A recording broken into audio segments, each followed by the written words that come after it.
হয়নি, হবে না, হতে পারে না, আমার নবীর সাথে কারো তুলনা।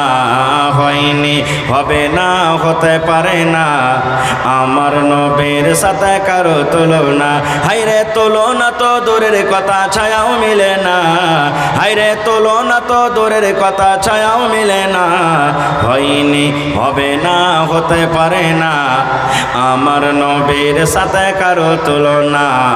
হয়নি, হবে না, হতে পারে না, আমার নবীর সাথে কারো তুলনা। সকল নবী রাসূল ছিলেন খোদার দিবানা, দু নয়নে দেখব খোদা ছিল তামান্না।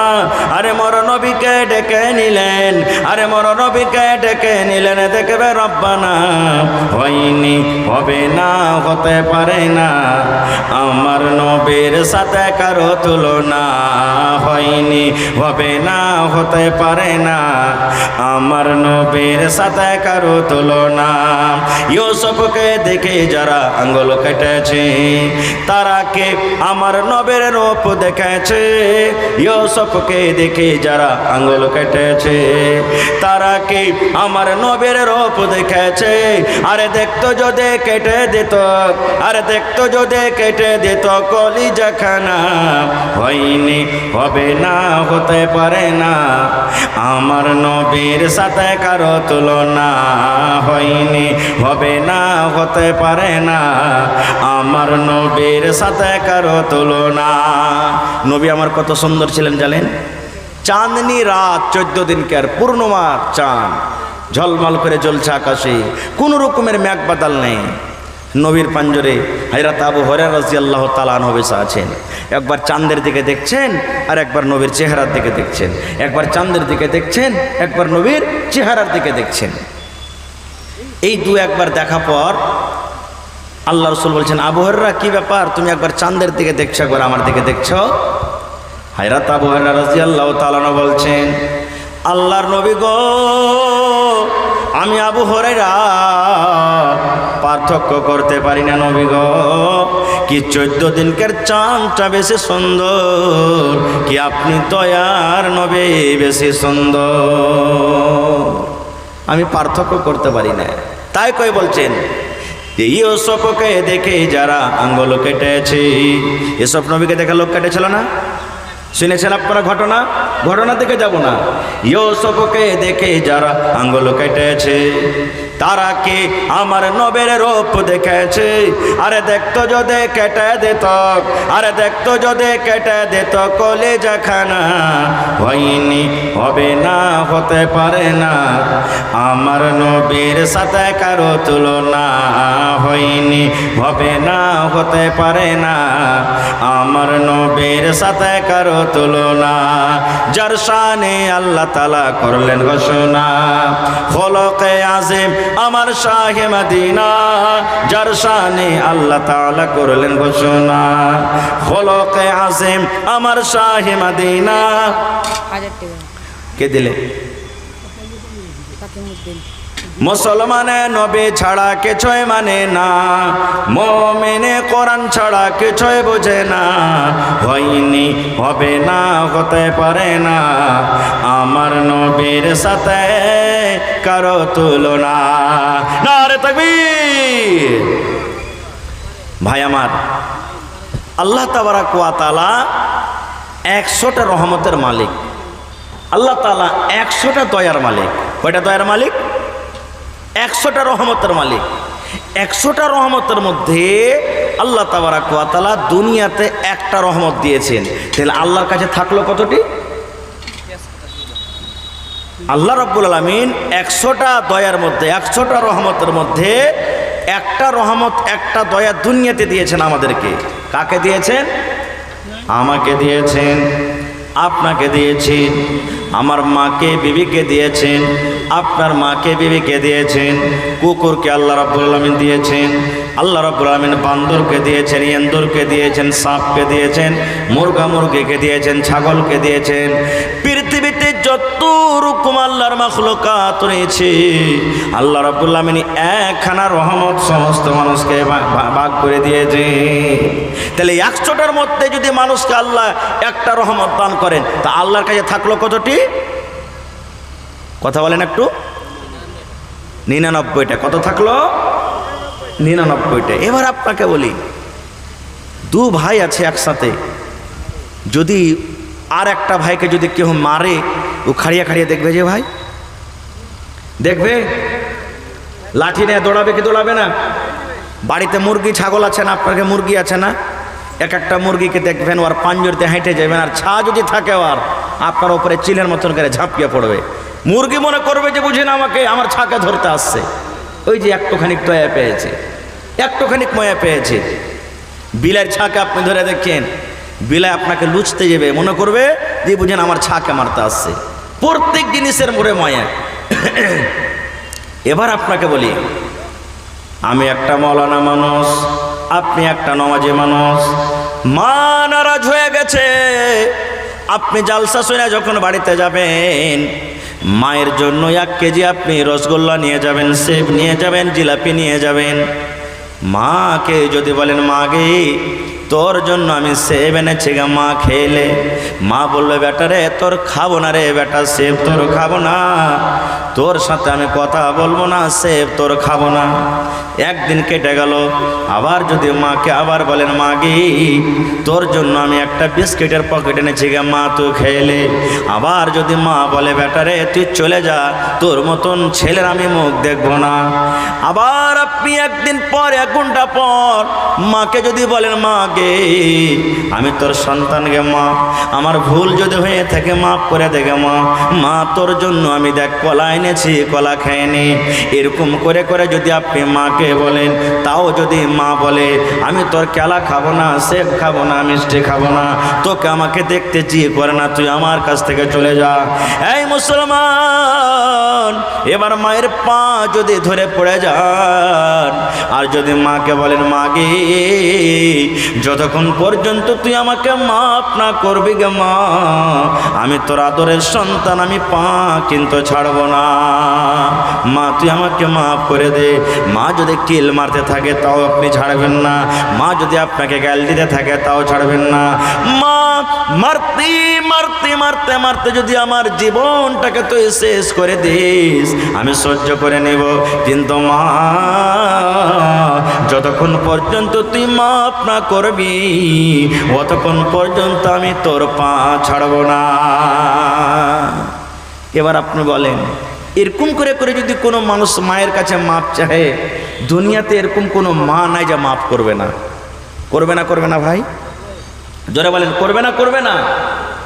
ইয়া যে মা এত রেগেছিল, যে মা আপনার চেহারা দেখতে রাজি ছিল না, যে মা আপনাকে কত গাল দিয়েছে, যে মা কত আপনাকে মেরেছে, মায়ের পা যখন জড়িয়ে ধরলেন আর বললেন, মা গে যত তুই গাল দিবি দে গে মা, যত তুই আমাকে মারবি গে মার মা, কিন্তু যতক্ষণ পর্যন্ত আমাকে মাফ না করবি আমি তোর পা ছেড়ে দেব না। ওরে সুবহানাল্লাহ, দুনিয়াতে কোনো এমন মা নাই এরকম করে মাপ চাহা পর ওই ছেলেটাকে মাফ করবে না। ওরে সুবহানাল্লাহ, এরকম করে যখন মাপ চাইবেন অবশ্যই আপনার মা আপনাকে গলাতে জড়িয়ে ধরবে আর তার চোখ দিয়ে পানি ঝরতে লাগবে। মা আপনার সাথে সাথে কাঁদবে আর বলবে, হতভাগা সন্তান রে, যারে যা যা যা আমি তোমাকে মাফ করে দিলাম। কেন কথাটা বললাম? এই মুসলমান, 100টা রহমতের ভিতরে মা একটা পূর্ণ রহমত পাইনি, একটা পূর্ণ দয়া পাইনি। একটা দয়াকে ভাগ করে করে আল্লাহ রাব্বুল আমিন আমাকে দিয়েছেন, আপনাকে দিয়েছেন। কিয়ামত পর্যন্ত যত মানুষ আসবে তাকে দিবেন। যারা দুনিয়া থেকে চলে গেছেন তারাকে আল্লাহ দিয়েছেন। একটুখানিক দয়া পায়া যদি মার 4 বার 5 বার 7 বার পা ধরে যদি মা মাফ করতে পারে, তাহলে যে আল্লাহর কাছে 99টা রহমত আছে। যদি আপনি পাপ করার পর, গুনাহ করার পর, যদি এই রাতের বেলাতে, ওরে সুবহানাল্লাহ, 2টা 3টে 4টা রাতের বেলাতে 2 রাকাত নামাজ পড়ে যদি আল্লাহর দরবারে হাত তুলে দেন আর আল্লাহকে বলেন, মাবুদ জীবনে কত জেনার গুনাহ করেছি আল্লাহ, জীবনে কত চোরের গুনাহ করেছি, জীবনে কত ঘুষ খেয়েছি, জীবনে কত আল্লাহ মদ পান করেছি। মাবুদ, জীবনে কত রকম পাপ করেছি, দুনিয়ার কোনো মানুষ জানতে না গেল আল্লাহ তুমি জানো। মাবুদ রে, আজ তোমার দরবারে আমি তওবা করে, মাবুদ রে আজ তোমার দরবারে আমি তওবা করে আল্লাহ তুমি হতভাগা সব মানুষকে, হতভাগা বান্দাকে আল্লাহ তুমি মাফ করে দাও। আল্লাহর রাসূল বলেছেন, উম্মত তোমার মার প্রতি মহব্বত ভালোবাসা তোমার যত আছে, তুমি মায়ের পা ধরে তুমি মাপ চেয়েছো, মা তোমার পরে যত খুশি হয়েছে, আল্লাহ রাব্বুল আমিন তোমার পরতে যখন তুমি আল্লাহর দরবারে তওবা করবে গুনাহ করার পর, তোমার মায়ের থেকে 100 গুনাহ রহমত আল্লাহ রাব্বুল আমিন তোমাকে দান করবে। এটা হলো কে? আল্লাহ। সূরাতুল ফাতিহা মনে আছে সবারই না? আছে না নাই? আলহামদুলিল্লাহি রাব্বিল আলামিন। তারপরে কি আছে? আর রহমানির রহিম। আল্লাহ বাঁচিয়ে রাখে, সূরা নিয়ে কোনোদিন আলোচনা করব। মেন পয়েন্ট, আল্লাহ হলেন আর রহমানির রহিম। আসলে রহমানের যেটা মানা, রাহিমেরও এটাই মানা। আল্লাহ দয়া করনেওয়ালা, রহম করনেওয়ালা। তবে কেন আল্লাহ দুটা করলেন এখানে? একটাই তো করতে পারতেন। আল্লাহ হলেন রহমান দুনিয়ার জন্য। কিসের জন্য? দুনিয়ার জন্য আল্লাহ রহমান, দুনিয়ার জন্য আল্লাহ রহমান। একদিন ইব্রাহিম নবীর বাড়িতে একটা মেহমান, একদিন ইব্রাহিম নবীর বাড়িতে একটা কুটুম এসে হাজির হয়ে গেছে, কিন্তু মেহমানটা হলো মাজুসি। মাজুসি বলে আগুনের যারা পূজা করে, আগুনকে যারা ভগবান মনে করে, আগুনকে যারা আল্লাহ মনে করে, আগুনের যারা পূজা করে তারাকে বলা হয় মাজুসি। ইব্রাহিম নবীর বাড়িতে ওই মাজুসি মেহমান এসে হাজির। ইব্রাহিম নবী খানা সামনে দিয়েছে। ইব্রাহিম নবী বলছেন, আল্লাহর বান্দা তুমি বিসমিল্লাহ নিয়ে খাও, তুমি বিসমিল্লাহ বলে তুমি খানা খাও। এবার মাজুসি বলছে, বিসমিল্লাহ আমি জানি না, বিসমিল্লাহর অর্থ কি, বিসমিল্লাহ মানে কি? ইব্রাহিম নবী বললেন, বিসমিল্লাহ মানে হলো আল্লাহর নাম নিয়ে আমি খানা খাই, বিসমিল্লাহর মানে হলো আমি আল্লাহর নামে খানাটা শুরু করি। এবার মাজুসি বলছে, না ইব্রাহিম, আমি আমার আল্লাহর নাম নিয়ে খাবো, আমি বিসমিল্লাহ বলে খানা খাবো না, আমি তোমার বিসমিল্লাহ বলে আমি খানা শুরু করব না, আমি আমার আল্লাহর নাম নিয়ে আমি খানা খাবো। ইব্রাহিম নবী তখন বললেন, তোমার আল্লাহকে তুমি বলো তো। বলছে, আমার আল্লাহ হলো আগুন, আমার ভগবান হলো আগুন, আমি আগুনের নাম নিয়ে আমি খানা খাবো।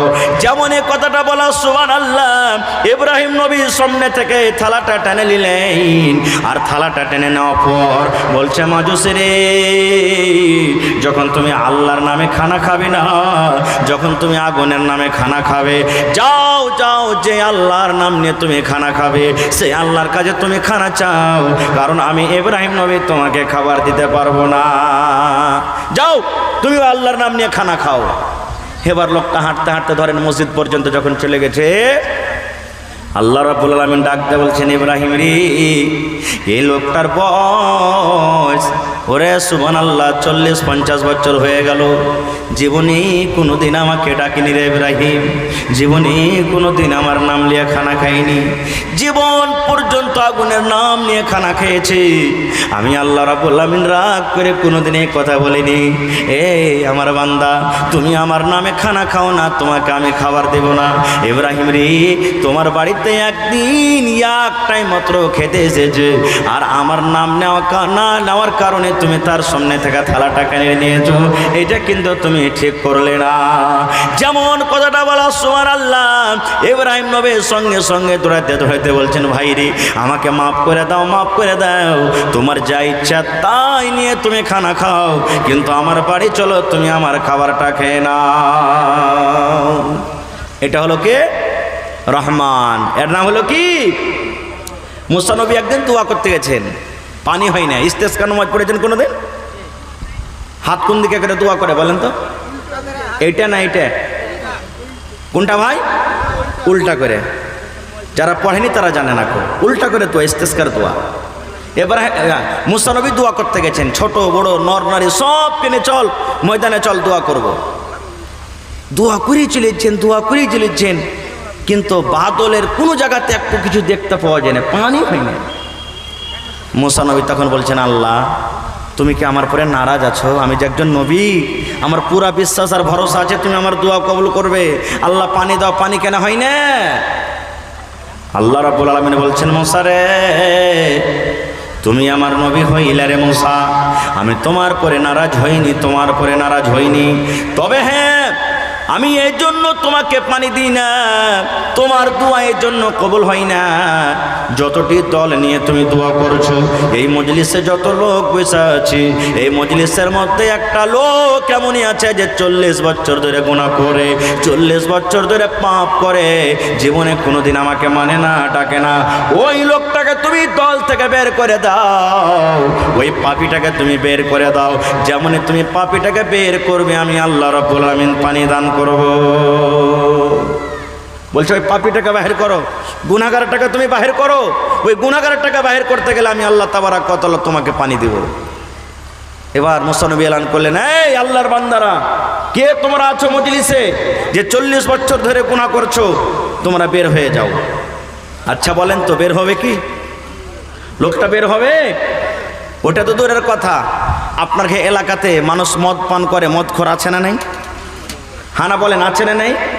এবার ইমাম সাহেব, আমার সালেফি সাহেব যদি বলেন যে এ ভাই, যারা মদ পান করছো তোমরা জানাজার নামাজ থেকে বার হয়ে যাও, বার হইবে কেউ? বার হবে না, লজ্জার কারণে বার হবে না। জানছে আপনার পাঁজরে খাড়া হয়ে আছে, আপনি দেখছেন, চিনছেন যে লোকটা মদ পান করছে, তাও বার হবে না কেউ। এবার মুসা নবী আবার বলছেন, কে আছো রে, তোমরা বের হয়ে যাও। এবার লোকটা মনে মনে বলছেন, রব্বুল আলামিন, আমার জীবনের গুনাহ কেউ জানে না, 40 বছর থেকে আমি গুনাহ করছি, পাপ করছি, আল্লাহ তুমি ছাড়া কেউ জানে না। আজকে যদি আমি দল থেকে, মজলিস থেকে বের হয়ে যাই, আল্লাহ জি, সব লোক আমার দিকে দেখবে, আমার গুনার কথা সব লোক জানবে। এবার লোকটা আকাশের দিকে মুখ খান্ডা করে নিলেন, আর নিজের গামছা কিংবা কাপড় যা ছিল শরীরে মুখটাকে ঢেকে নিলেন। চোখ দিয়ে ঝরঝর ঝরঝর ঝরঝর ঝরঝর করে পানি ঝরতে শুরু হয়েছি। মাহমুদ রে, 40 বছর থেকে গুনাহ করছি, আল্লাহ ইয়ার মধ্যে তুমি আমাকে কত সুযোগ দিয়েছো, আল্লাহ কত তৌফিক দিয়েছো, আল্লাহ তুমি আমার হায়াত রেখেছো, আল্লাহ আমি জীবনে কোনোদিন তোমাকে জানি না, মানি না, আল্লাহ তওবা করেনি, আল্লাহ আজ আমার কারণে আকাশের পানিকে বন্ধ করে দিয়েছো, আল্লাহ মেয়াদ বন্ধ হয়ে আছে, পানি বন্ধ হয়ে আছে, পানি হয় না, আল্লাহ তুমি আমার পরে এত নারাজ হয়ে আছো, আল্লাহ তুমি আমার পরে এত রেগে আছো, আল্লাহ তুমি রাগের কারণে আল্লাহ তুমি এই পানিটাকে বন্ধ করে রেখেছো।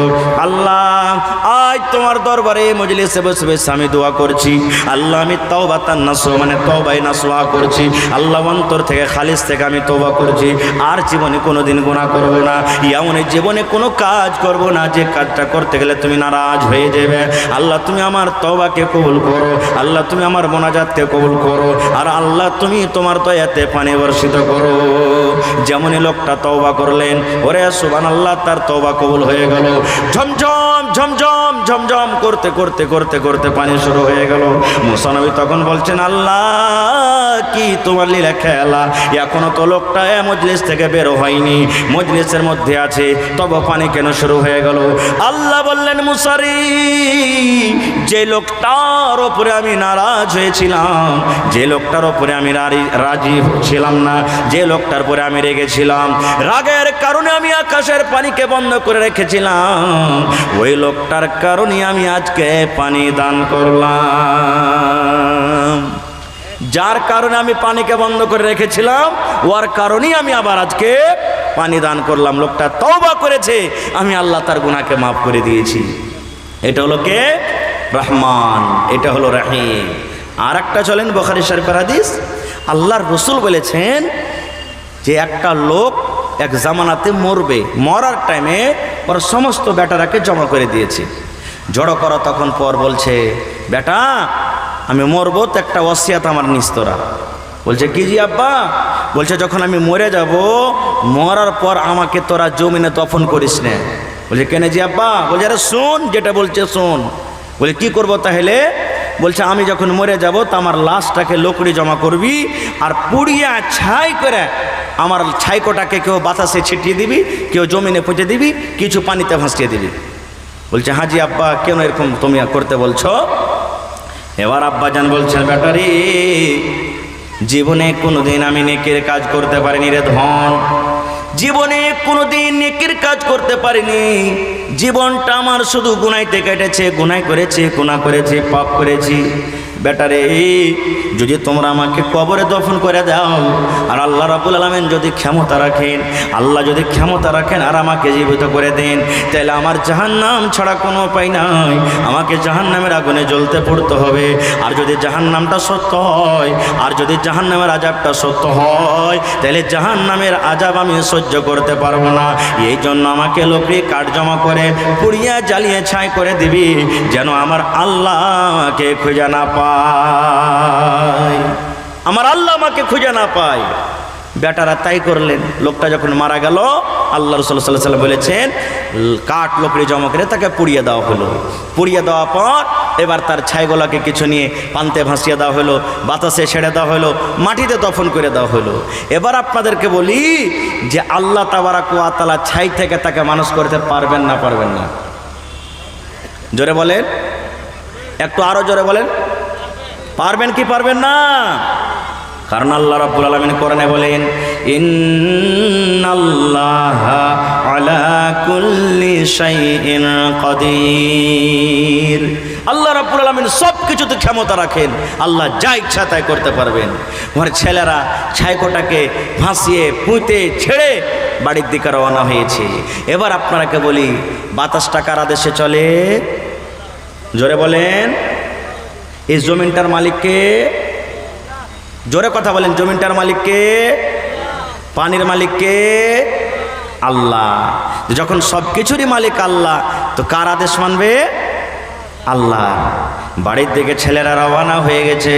আল্লাহ রাব্বুল আমিন বাতাসকে বলছে, বাতাস রে, ও পানি, ও মাটি, মাটি শোনো, তোমার কাজ হলো পচিয়ে দেওয়া, সরিয়ে দেওয়া, কিন্তু এই ছাইকোটা আমার সামনে হাজির করে দাও।